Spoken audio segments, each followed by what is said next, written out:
성경을 읽다 보면 간혹 우리 생각으로는 이해가 되지 않는 내용을 만나기도 합니다. 예를 들어서 사무엘상 15장에는 하나님이 이스라엘에게 아말렉과 전쟁을 할 때 사울 왕에게 말씀하셨습니다. 젖먹는 어린아이까지 다 죽이라. 어떤 사람들은 이렇게 생각할 수 있습니다. 아니, 하나님 너무 잔인하신 것 아닌가요? 어떻게 젖먹는 어린아이까지 죽이라고 하실 수가 있느냐는 것이죠. 그런데 여기서 우리가 알아야 할 것이 있습니다. 그것은 성경을 해석할 때 그 기준이 무엇인가 하는 것이죠. 만일 내 생각과 내 철학이 성경 해석의 기준이 된다면 성경을 읽으면서 내 주관을 찾게 되고 내 뜻만 찾을 것입니다. 만일 도덕과 윤리를 기준으로 삼는다면 성경은 도덕책이 될 수 있습니다.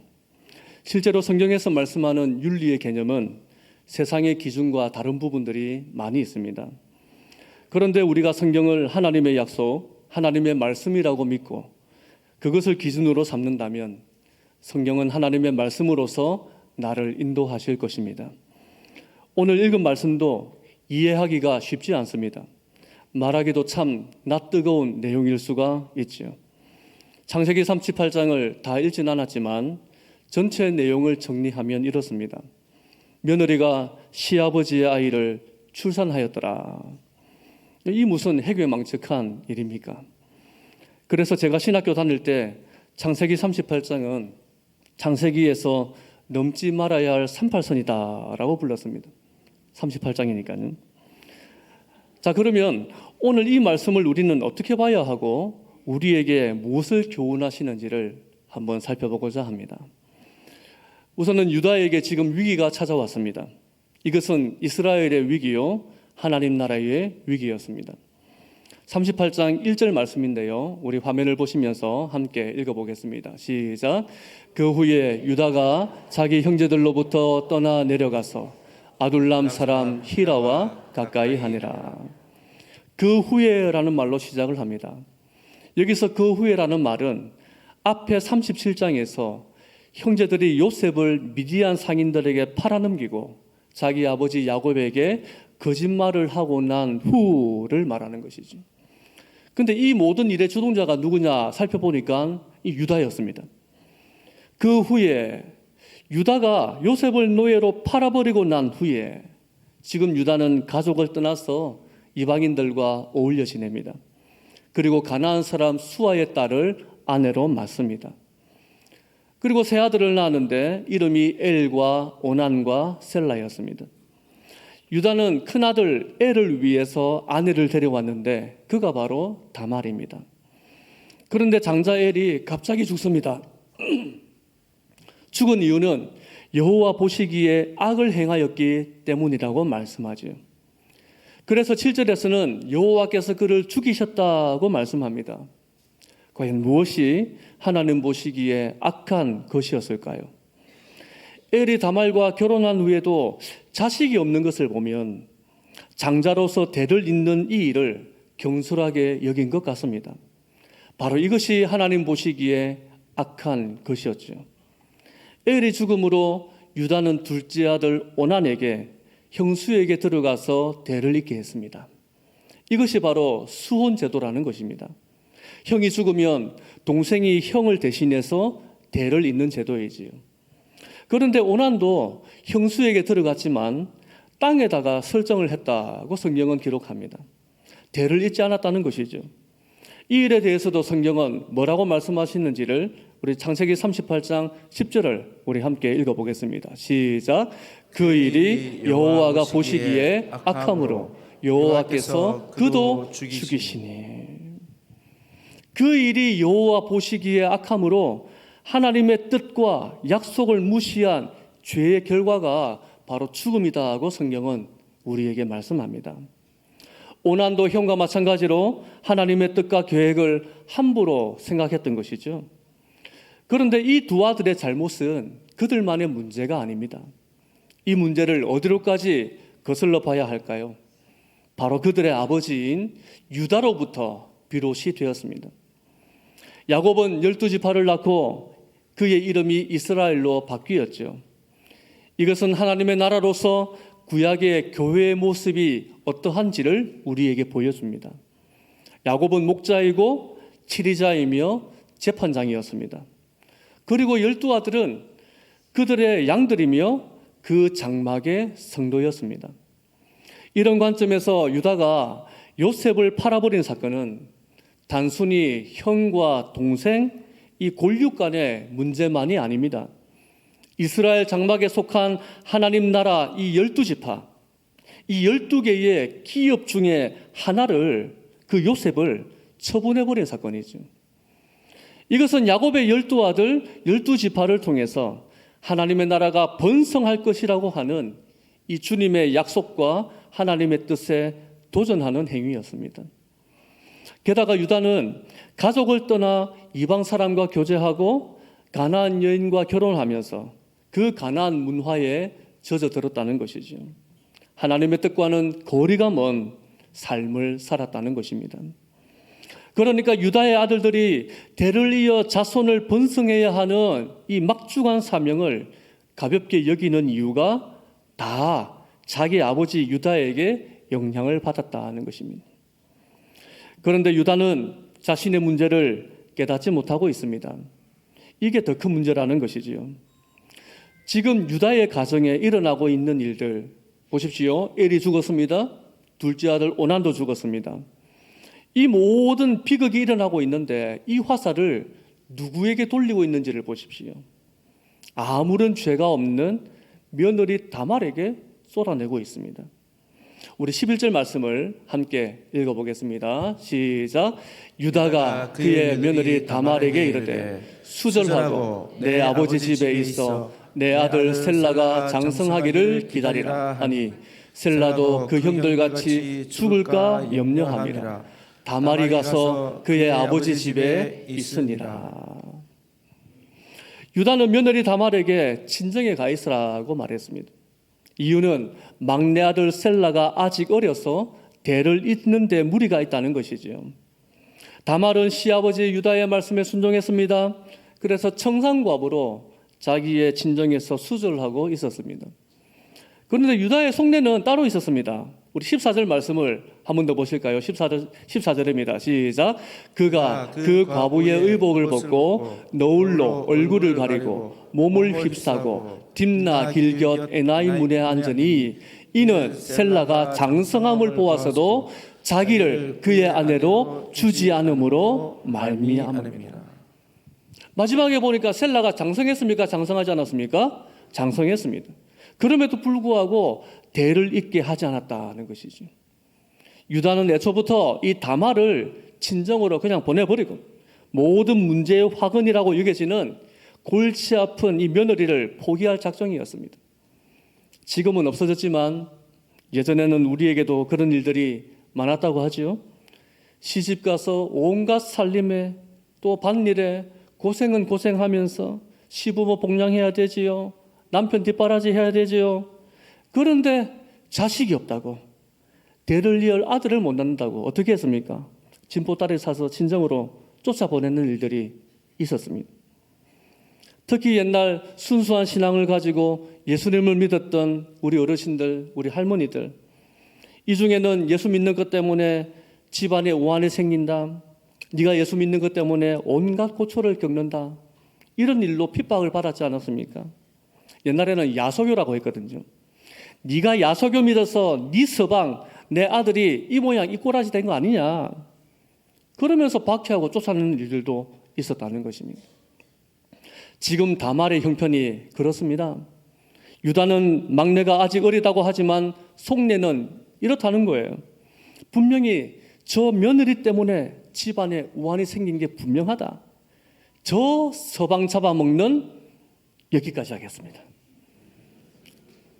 이처럼 유다는 자신에게 있는 문제를 깨닫지 못하고 며느리만 타박합니다. 이런 상황에서 더 큰 문제가 일어나고 있는데요. 그것은 유다 자손의 장자가 이어지는 그 계보가 위태하다는 것입니다. 이것은 단지 유다 지파 하나의 문제가 아닙니다. 이렇게 되면 앞으로 유다의 후손으로 오실 메시아의 길이 막히게 됩니다. 이스라엘의 위기라는 것이죠. 하나님 나라의 위기입니다.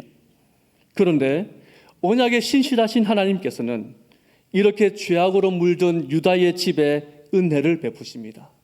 바로 은혜의 통로로 이 다말을 사용하신다는 것이지요. 만약 제가 다말이었다면, 이 모든 일을 알았다면 이렇게 말했을 것입니다. 모든 문제를 나한테 다 덮어 씌우다니, 그리고 나를 친정으로 내쫓아 버리다니, 이제는 그 집안하고 나는 아무 상관이 없어. 끝이야. 그 사람들 문제를 왜 내가 책임져? 나는 이제 제2의 화려한 내 인생을 살아갈 거야. 생각해 보십시오. 아직 젊고 창창한 다말도 눈이 있지요. 시들시들한 그 시아버지한테 무슨 매력이 있겠습니까? 더 나은 인생, 자기만의 행복을 추구한다면 더 젊고 건강한 남자들도 많을 텐데 말입니다. 그런데 다말은 자신을 향해 날아오는 이 억울한 누명의 시선을 그의 몸으로 끌어안았습니다. 또 시아버지의 그 집안의 대를 잇는 문제도 자기의 문제로 여기고 품었다라는 것입니다. 하나님께서 다말에게 은혜를 베푸셨고, 다말은 하나님의 약속을 붙들고 결단을 합니다. 유다 자손을 위한 다말의 결단, 그것은 곧 침노하는 다말의 모습이라는 것이죠. 마태복음 11장에서 예수님은 침노하는 자는 천국을 빼앗는다라고 말씀하셨습니다. 이제 다말은 유다 자손의 보존을 위해서 그 자손을 잇는 일에 침노하는 자가 되었습니다. 다말의 결단은 그녀가 입고 있던 과부의 옷을 벗게 했습니다. 그리고 노울로 얼굴을 가리며 그것으로 몸을 휘감게 했습니다. 당시에 노울로 얼굴을 가리고 몸을 휘감는다는 것은 자신을 숨기고 감추는데 주로 장녀나 매춘부가 그런 일들을 했었습니다. 누구도 자신을 알아볼 수 없게 한 것이지요. 그리고 딥나 길 곁에 있는 문에 앉았습니다. 딥나 길 곁이라고 하는 것은 큰 대로가 있는 문을 말합니다. 그러니까 당시의 창녀들은 주로 음침한 골짜기나 좁은 통로나 좀 숨어있는 장소에서 자신들의 일을 했지, 큰 길 대로변에 떳떳하게 내놓고 그렇게 활보를 할 수가 없었습니다. 그럼에도 불구하고 이 다말은 큰 대로변에서 있었다는 것이죠. 그녀에게는 분명한 목표가 있었다는 것입니다.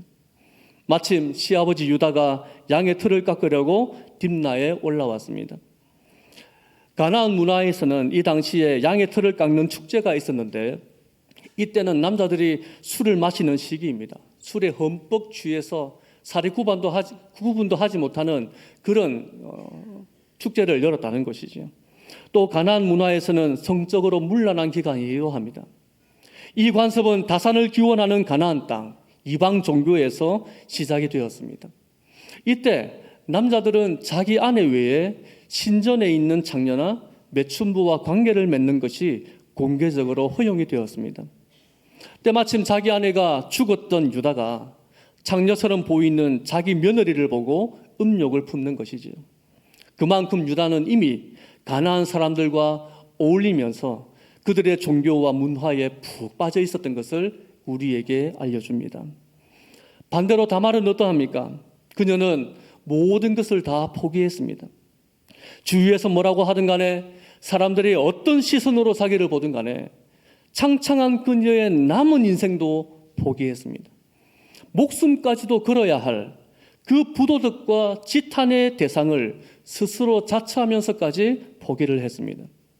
오직 하나님께서 주신 약속을 붙들고 하나님 나라를 위한 거룩한 결단을 내렸다는 것이지요.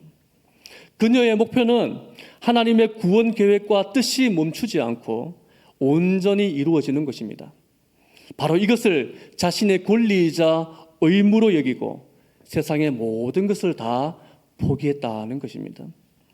이제 다말은 장자의 대를 잇기 위해서 시아버지 유다를 침노합니다. 하나님 나라를 침노하는 것이죠. 그래서 그녀는 부끄러움을 개의치 않고 스스로 조롱과 멸시의 대상이 되는 그 너울을 뒤집어섰다라는 것입니다. 성도 여러분, 그렇습니다. 내 앞에 있는 그 길이 험난하여 지친다 해도, 힘든 고단의 길이어서 나는 이거 피하고 싶어요. 이거 피하면 나에게 더 화려하고 좋은 인생이 기다리고 있다고 할지라도, 청춘을 바치는 길이라 아깝다고 여겨진다 해도 하나님의 신실한 약속을 바라보며 달려가야 할 줄로 믿습니다.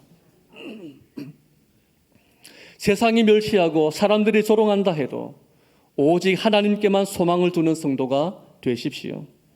하나님 약속을 붙들고 하나님 나라를 세워가고 확장하기 위해 침노하는 바로 그 한 사람을 통해서 하나님께서는 새 역사를 이루어 가실 것입니다. 그러므로 오늘 이 말씀의 다말처럼 거룩한 소망을 품고 우리는 이렇게 기도해야 합니다. 주님, 나를 통하여 주님의 뜻을 이루어 주십시오. 내 뜻이 아니라, 나의 제2의 인생이 아니라 하나님의 계획이 이루어지기를 원합니다. 하나님의 나라가 세워지기를 원합니다. 나는 그것을 위해서라면 어떠한 부끄러움도 개의치 않습니다.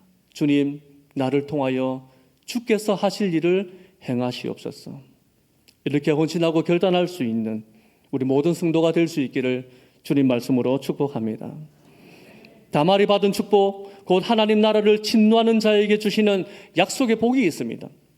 다말은 유다로 말미암아 이제 임신을 했거든요. 다말이 행음함으로 임신했다는 소문이 온 동네에 퍼지기 시작합니다. 시아버지 유다의 귀에도 들렸습니다. 유다는 분을 참지 못하고 그녀를 불살을 것을 지시합니다. 다말은 과연 죽어야 할 죄인이었을까요? 다말은 과연 그렇게 판단하고 그렇게 처리가 되어서 죽어야 마땅한 인물이었을까요? 성경을 잘 보시면 성경에 나오는 인물에 대해서 죄가 발견되면 반드시 그것을 짚고 언급한다는 사실을 알 수 있습니다. 예를 들어서 요한복음 8장을 보시면 간음하다 붙잡힌 여인이 나오거든요. 사람들이 돌을 들고 주님 앞에 서 있습니다. 선생님, 이 여자를 어떻게 할까요? 돌로 쳐 죽여야 됩니까? 놔둬야 됩니까? 이 질문 자체가 예수님을 향해서 골 지르는 질문입니다. 주님은 그들을 향해서 한 말씀을 하시죠. 너희 중에 죄 없는 자가 먼저 돌로 치라. 모두가 다 그 말씀에 양심에 찔림을 받아서 돌을 던지고 다 떠나갑니다. 이제 주님과 그 여인만 남았지요. 주님께서 여인에게 다가와서 말씀하십니다. 딸아, 안심하라. 그 다음 말씀이 중요합니다. 다시는 죄를 범하지 말라. 성경은 어떤 경우에라도 죄가 발견되면 이 죄를 짚고 언급한다는 것입니다. 오늘 말씀 창세기 38장 유다의 아들 엘과 오난도 마찬가지죠. 여호와 보시기에 악하였다라고 분명히 언급을 하고 있습니다. 그런데 오늘 말씀 다말을 향해서는 악하다, 죄다, 잘못했다, 죽어야 한다, 그 어떤 말이나 언급도 나오지 않습니다. 다말이 창녀로 변장했던 것은 그녀가 유다를 만날 수 있는 최선이었습니다. 유다 집안의 사람으로서 언약의 후손을 생산하여 하나님 나라를 세워가려고 했던 그녀의 몸부림이었습니다. 그래서 스스로 손가락질과 조롱의 대상이 되었습니다. 불에 타 죽을 것이라고 하는 것을 알았음에도 불구하고 그 죽음조차도 무릎을 썼다는 것이죠. 바로 그때 다말이 유다에게 증거물을 내보입니다. 오늘 말씀 25절인데요. 25절 보십시오. 이렇게 소개합니다. 여인이 끌려갈 때에 사람을 보내어 시아버지에게 이르되 이 물건 임자로 말미암아 임신하였나이다. 청하건대 보소서 이 도장과 그 끈과 지팡이가 누구의 것이니까 한지라. 유다와 동침하면서 약조물로 받았던 도장과 끈 그리고 지팡이를 꺼냅니다. 그리고 임신한 그 아이가 바로 이 유다의 자손임을 공개적으로 알리는 것이죠. 이때 유다가 뭐라고 하는지를 잘 보십시오. 오늘 말씀 26절을 우리 함께 읽어보시겠습니다. 시작. 유다가 그것들을 알아보고 이르되 그는 나보다 옳도다. 내가 그를 내 아들 셀라에게 주지 아니하였음이로다 하고 다시는 그를 가까이 하지 아니하였더라. 그는 나보다 옳도다. 이 말은 나도 옳고 너도 옳은데 누가 더 옳으냐 도토리 키 재듯이 하는 말이 아닙니다. 다말이 옳다는 것은 그가 창녀로 변장해서 유다로부터 임신한 것이 자기 정욕을 따라 행한 것이 아니라는 것을 말하는 것이죠. 유다 집안에 시집 와서 보니 시댁 남자들은 죄다 개차반 같은 인생들입니다. 하지만 그 속에서도 다말은 이스라엘에 시집을 왔으니까 그들이 믿는 하나님의 은혜를 입었어. 이스라엘의 하나님을 알아가고 하나님을 신뢰하며 하나님의 약속을 듣고 그 뜻을 깨달았을 것입니다. 비록 연약하고 부족해도 하나님께서는 이 가문을 통해 하나님의 나라를 세우실 것을 소망하며 확신했을 것입니다. 그래서 오직 하나님의 약속을 신뢰하면서 믿음의 후손을 얻고자 했던 이 다말의 결단과 헌신을 유다가 인정하는 말씀입니다. 반대로 유다는 어떠합니까? 그는 야곱의 언약 백성입니다. 앞으로 이스라엘 장자의 사명을 감당해야 합니다. 그의 후손을 통해서 이스라엘의 왕들이 일어날 것입니다. 마침내 약속된 구원자 메시아가 오실 것입니다. 이와 같은 이스라엘의 지도자로서 장막 교회의 백성을 인도해야 될 사람인데 어떻게 했나요? 그 장막의 성도인 요셉을 팔아버렸습니다. 게다가 가나안 사람들과 어울리면서 하나님 나라 백성으로서의 본분을 망각했습니다. 가나안 종교에 빠졌습니다. 자기 정욕을 따라서 창녀와 동침하는 것도 이제 흔한 그의 일상이었습니다. 집안에 일어난 비극을 자신의 문제로 돌아보지 않고 오히려 며느리에게 떠넘기며 막내 아들 셀라를 주겠다고 했던 그 약속도 깨뜨렸습니다. 이 같은 유다의 타락이 누구를 통해서 지금 명확하게 드러나고 있나요? 바로 며느리 다말을 통해서 드러나고 있더라는 것입니다. 그는 나보다 옳도다. 이걸 달리 해석해서 말하면 그 앞에 나는 정말 옳지 못했다라는 것입니다. 유다는 다말을 통해서 자신의 잘못을 깨달았을 것입니다. 그리고 그동안 가나안 문화에 심취했었던 자신을 돌아보며 뉘우쳤을 것입니다.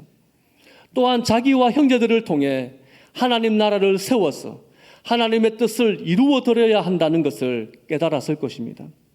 그래서 유다 자신이 형제들을 보호하고 책임져야겠다는 것도 굳게 다짐했을 것입니다. 이것은 나중에 창세기 44장을 보면 나오는데요. 유다와 형제들이 가나안 땅에 기근이 들어서 그걸 피해 애굽에 쌀을 구하기 위해 갔습니다. 그때 요셉은 총리가 되어 있었죠. 요셉은 그들을 알아보았지만 형제들은 요셉을 알아보지 못했습니다. 요셉이 일부러 은잔을 감추어서 없어지는 것처럼 꾸몄습니다. 그러면서 그들이 그것을 도적질한 것으로 만드는 것이죠. 그러면서 요셉이 막내 아들 자기의 형제인 베냐민을 볼모로 잡으려고 합니다. 베냐민과 함께 있고 싶어하는 요셉의 마음인 것이죠. 그때 이 유다가 베냐민을 대신해서 자신이 인질이 되겠노라고 자신을 잡아두라고 나서서 형제들을 보호하고 감싸는 내용이 나옵니다. 이처럼 이전과는 다르게 변화된 이 유다의 모습을 나중에 볼 수가 있는 것이죠. 바로 하나님께서 다말을 통해서 유다와 그의 자손, 그의 집안을 회복해 주시는 것입니다.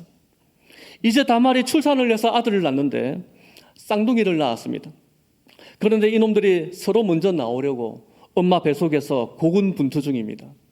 먼저 나오는 아이가 첫째라는 표시로 그 손에다가 빨간색 실을 메었습니다.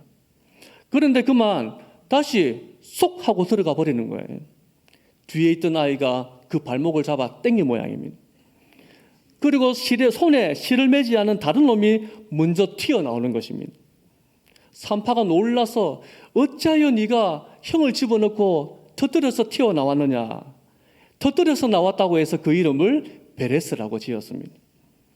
터뜨려서 먼저 나온 베레스.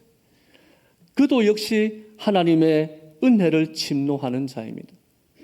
은혜가 막히고 약속이 이루어지지 않을 것만 같았던 이 유다 가문의 태가 닫힌 그 위기의 물꼬를 베레스가 터뜨리고 나왔기 때문이죠.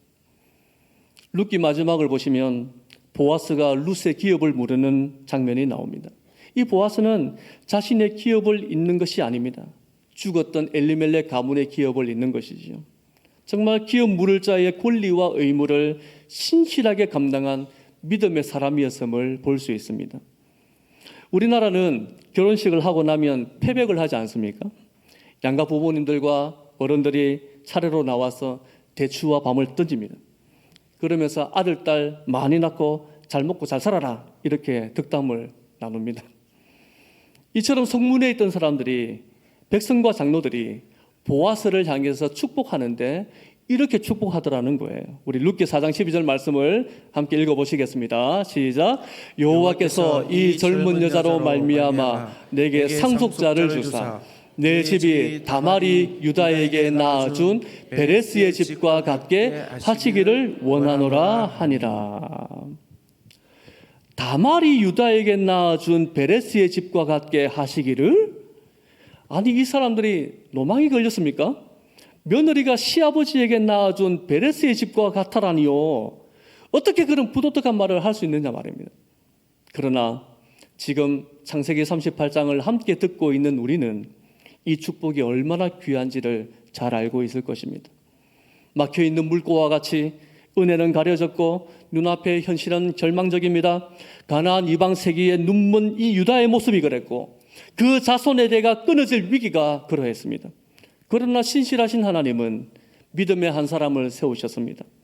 주께서 세우신 연약한 여인 이 다말, 이 한 사람을 통해서 하나님은 끊임없이 약속을 이어가셨다라는 것이죠.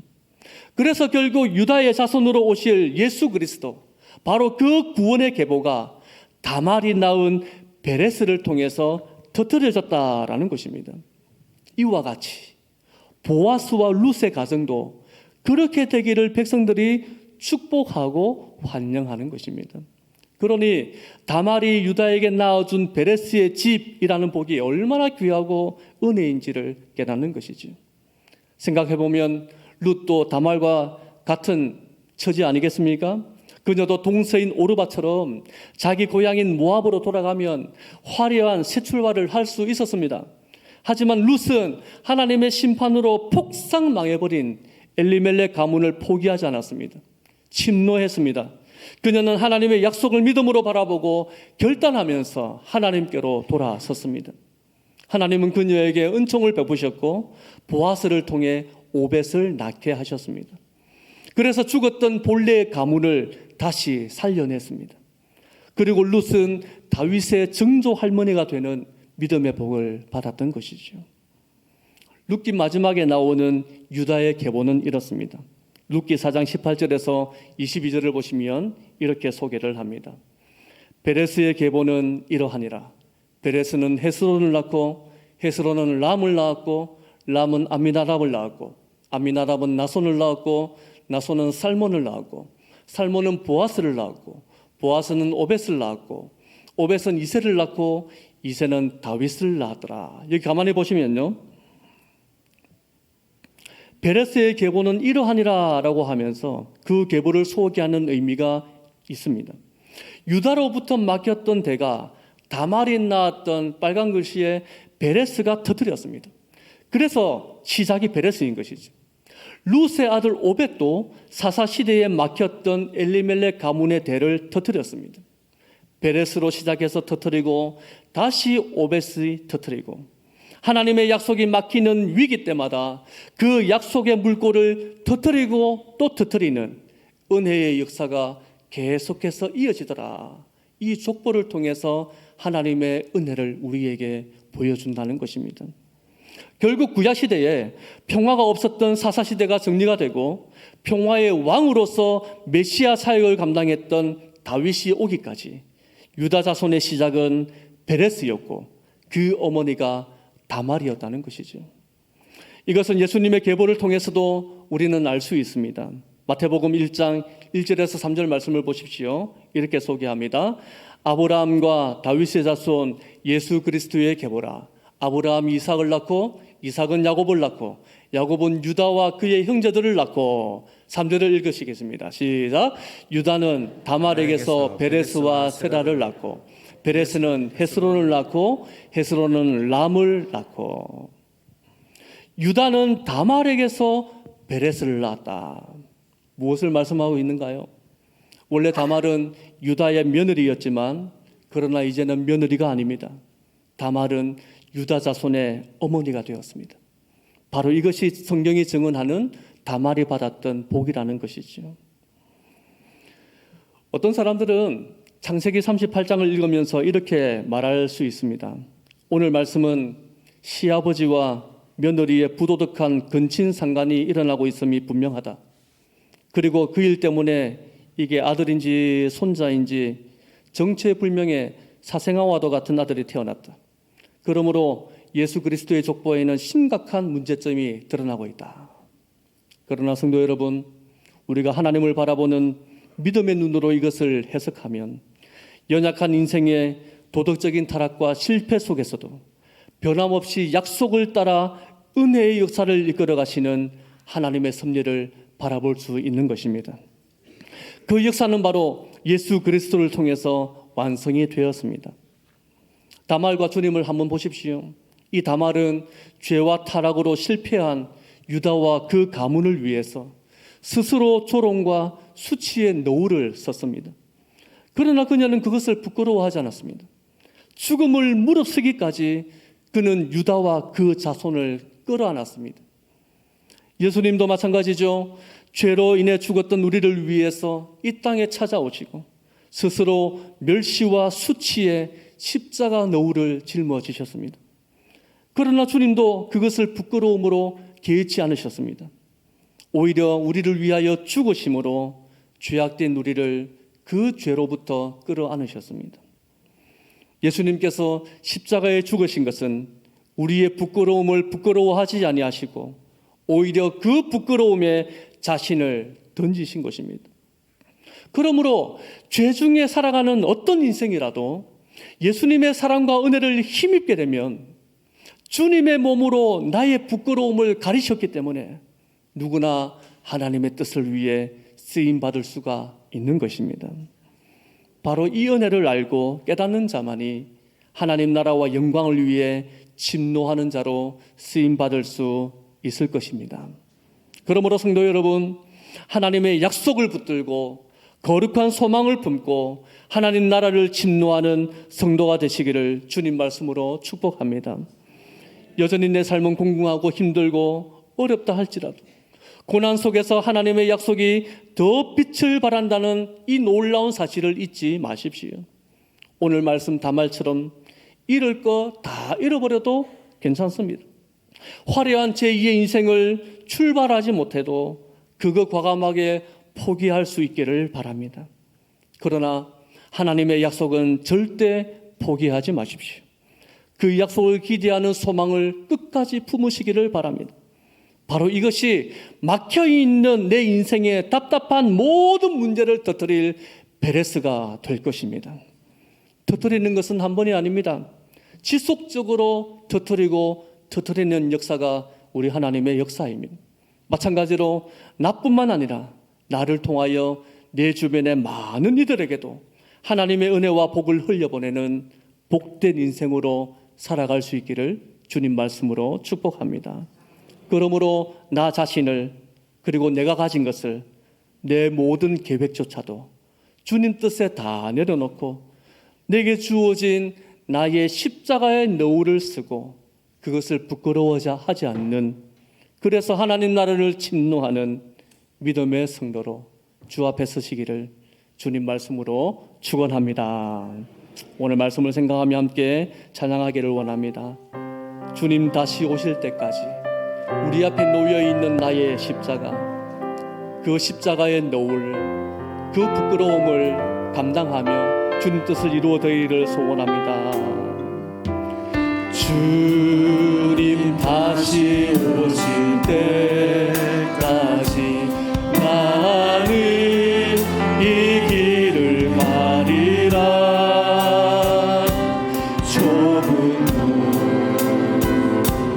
좁은 길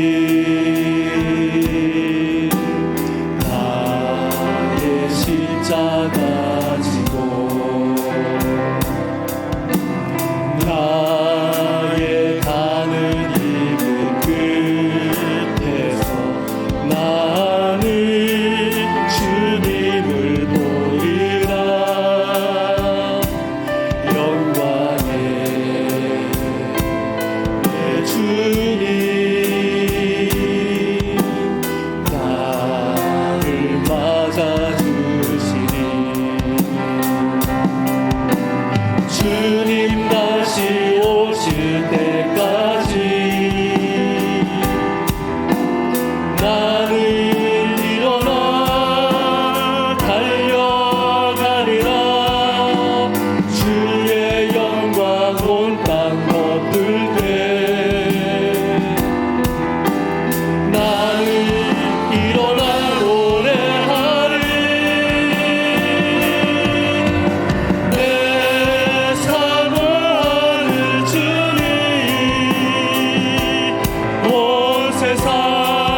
나는 이 길 끝에서 나의 가는 이 길 끝에서 나는 주님을 보리라.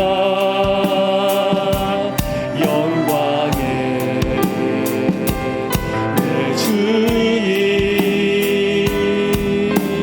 나를 맞아주시. 주님 다시 오실 때까지, 주님 다시 오실 때까지 나는 일어나 달려가리라. 주의 영광 온 땅 덮을 때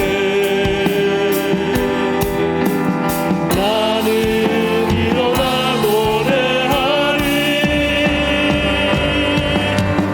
내 사모하는 주님 온 세상 구주시라. 내 사모하는 주님 영광의 왕이시. 내 사모하는 주님, 내 사모하는 주님 온 세상 구주시라. 내 사모하는 주님 영광의 왕이시라. 오늘 말씀을 생각하면서 이 시간 결단하며 기도하기를 원합니다. 여러분, 다말이 자신의 수치와 부끄러움을 덮어쓰고 죽음을 무릅쓴 결단을 할 수 있었던 이유가 무엇입니까? 세상에 화려한 것 많이 있고 제2의 인생을 꿈꿀 수 있는 기회가 많이 있었지만 그는 그것을 과감히 포기하며 하나님의 뜻에 순종했습니다. 성도 여러분, 나는 과연 하나님의 나라에 대한 소망이 있습니까? 그 나라를 믿음으로 바라보며 현재의 나의 생활을 말씀으로 해석하며 조명하고 살아가고 있습니까? 그런데 어찌하여 내 마음은 번민이 가득하고 생각이 복잡하고 세상과 말씀을 다름질하며 그 선택의 길 위에서 갈등하고 있는 내 모습은 무엇입니까? 이 시간 다시 한번 믿음으로 결단하기를 원합니다. 하나님 아버지, 내가 비록 힘들고 어렵고 고난의 순간을 맞이하는 그 길이라 할지라도 나의 유익과 즐거움과 창창한 내 앞길을 포기하는 그 걸음이라 할지라도 주여, 내가 과감히 그것을 포기하고 주님의 뜻을 따르기를 소원합니다.